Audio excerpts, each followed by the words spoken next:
Olá, sejam muito bem-vindos. Estamos de volta aqui no estúdio CEBIC Serviços, direto do ENIC. Vamos falar de futuro agora?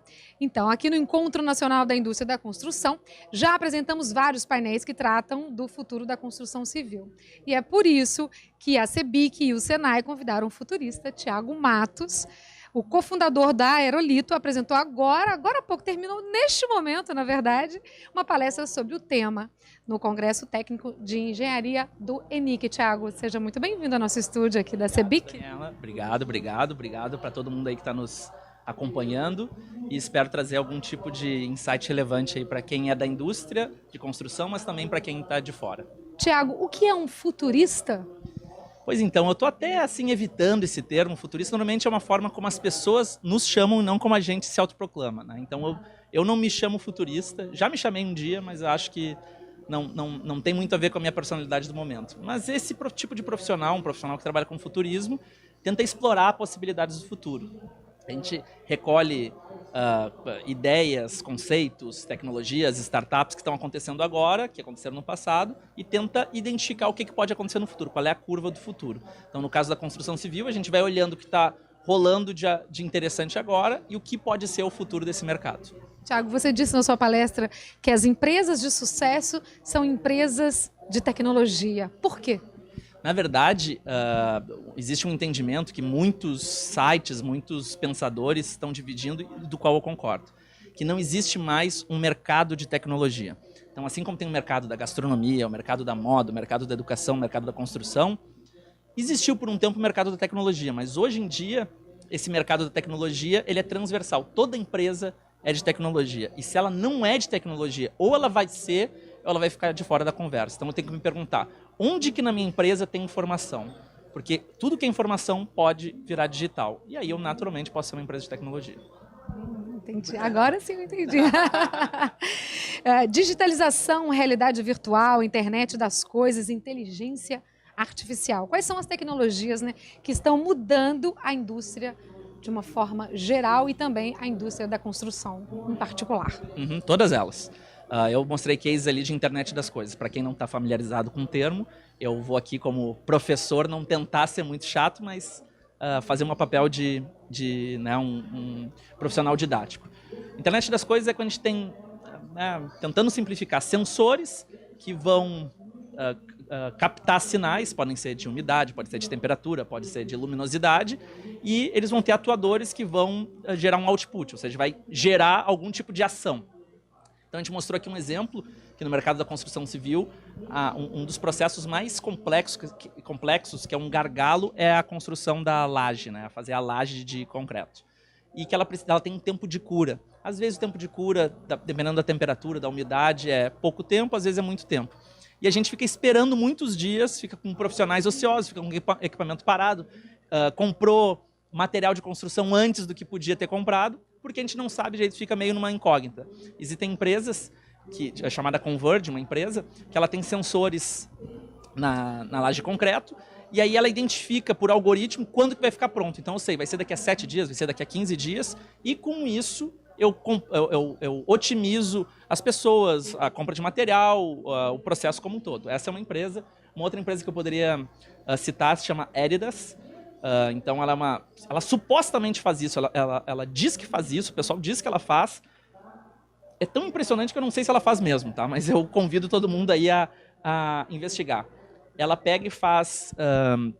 você coloca parâmetros, né, uma empresa de software, você coloca parâmetros, eu quero construir um hospital que tenha tantos quartos, que tenha tantos andares, com tal metragem, isso, e eu começo a botar algumas regrinhas. Por exemplo, uma das que eles dizem no site deles é a enfermeira, o posto da enfermeira tem que estar no máximo 1 minuto de todos os quartos.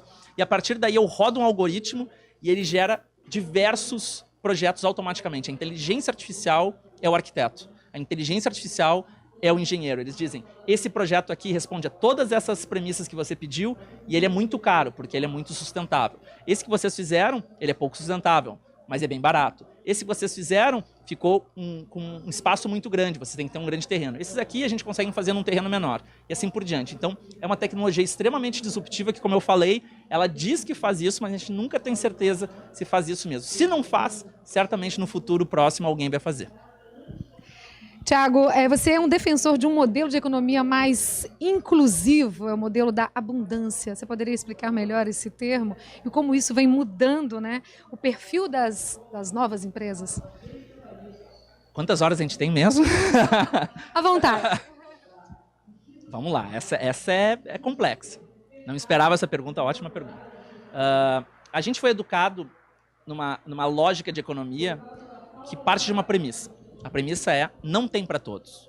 Não tem emprego para todos, não tem dinheiro para todos, não tem oportunidade para todos. Se você ouviu isso e acreditou nisso, você entra num ciclo chamado ciclo da escassez. Porque quando você pensa que não tem para todos, você acredita que não tem para todos, você automaticamente fica com medo. Não tem para todos, não quero que falte para mim. Quando eu fico com medo e eu sei que não tem para todos, eu começo a competir. Não tem para todos, eu não quero que falte para mim, eu vou competir para que falte para os outros. E eu começo a estocar o meu excedente. Porque vai que falta para mim no futuro, porque hoje eu tenho, mas amanhã não tenho, começo a estocar. Quando eu estoco, eu tiro recursos do sistema. E aí a teoria do não tem para todos se autoprofetiza. Porque eu estou tirando os recursos do sistema e de fato faltam para as pessoas. E daí a pessoa que lá no início falou, não vai ter para todos, acaba dizendo, eu não falei que não ia ter para todos. Quando eu me dou conta que não tem para todos, eu começo a competir mais, eu começo a estocar mais, e a gente moldou toda a nossa felicidade, toda a nossa educação, toda a nossa economia, todo o nosso mercado na lógica de não tem para todos. Que é só uma premissa inicial. Agora, se eu enfrentar essa premissa e acreditar que tem para todos, tudo muda. Porque se tem para todos, tem para mim. Aí eu não tenho medo, porque tem para todos, tem para mim. Aí em vez de competir, eu começo a colocar os meus recursos no sistema. Em vez de estocar o recurso, eu coloco... Se eu tenho conhecimento, em vez de guardar o conhecimento, eu compartilho o conhecimento. Se eu tenho algo que não está sendo usado, tipo, né, toda a economia do compartilhamento, eu compartilho com as outras pessoas. E se as pessoas começam a usar as coisas e começa a acontecer de ter para todos, elas dizem, não é que tem para todos, então a teoria se autoprofetiza para o outro lado. Eu, felizmente, tomei essa decisão. Estou circundado de pessoas que tomaram essa decisão e é muito impressionante a mudança de paradigma que acontece na sua vida. Porque as pessoas que pensam desse jeito operam em outras métricas. A gente não opera em lucro, faturamento, ROI, que ter sucesso é ter um puta cargo, desculpa o palavrão, que ter 1 milhão é ser milionário. As pessoas começam a usar outras métricas, porque isso passa a ser irrelevante. O grande problema das empresas hoje é que elas não têm propósito, não têm uma missão. Aí, para engajar as pessoas, elas precisam dar muita grana. Quando a pessoa ganha muita grana, ela começa a comprar um monte de coisa para ela ser mais interessante do que ela é. Com um monte de coisa, ela tem um custo fixo muito alto, então ela tem que continuar no emprego que não tem propósito nenhum. Então, a gente fica enjaulado num sistema que, né, aprisiona os indivíduos. E tudo isso por uma lógica de escassez, dizendo, vou competir, vou estocar, e em vez de compartilhar e botar os nossos recursos para compartilhar no sistema. Então, a lógica da abundância é uma filosofia de vida que qualquer pessoa pode abraçar, e algumas pessoas dizem, mas isso é um pouco romântico, isso não dá certo. Eu entendo por quê, porque a gente foi tão educado e tão mal educado com relação a isso, que é difícil acreditar, mas ela funciona para quem é mais privilegiado, funciona para quem é menos privilegiado, mas a gente tem que parar de olhar para o nosso umbigo e olhar para todo mundo. Agora que terminou a sua palestra, qual a segunda palestra do dia, qual a principal mensagem, Tiago, que você gostaria que as pessoas que te assistiram aqui no ENIC hoje levassem para casa? Legal. Eu acho que tem algumas mensagens, uma delas é que a ideia de uma economia digital ela não é muito uma opção, assim, ela é uma necessidade. E diferente do que muita gente diz, digital não é simplesmente estar na internet ou simplesmente ser zeros e uns. O digital é uma lógica não linear, uma lógica conectada, uma lógica multidisciplinar, uma lógica exponencial e imprevisível. Então, quando a gente consegue criar empresas que têm essa natureza digital, não tem crise. Quando eu converso com empreendedores e empreendedoras que montaram negócios verdadeiramente digitais, elas não falam em crise. A crise vem para as empresas tradicionais, empresas com métricas tradicionais, empresas com políticas tradicionais, empresas com sistemas de contratação tradicional, com planos de carreira tradicionais, porque elas estão fazendo a gestão do passado. Quem não pensa sobre o futuro, monta o presente com as ferramentas do passado. Eu não quero montar uma empresa do futuro, eu quero montar uma empresa do presente.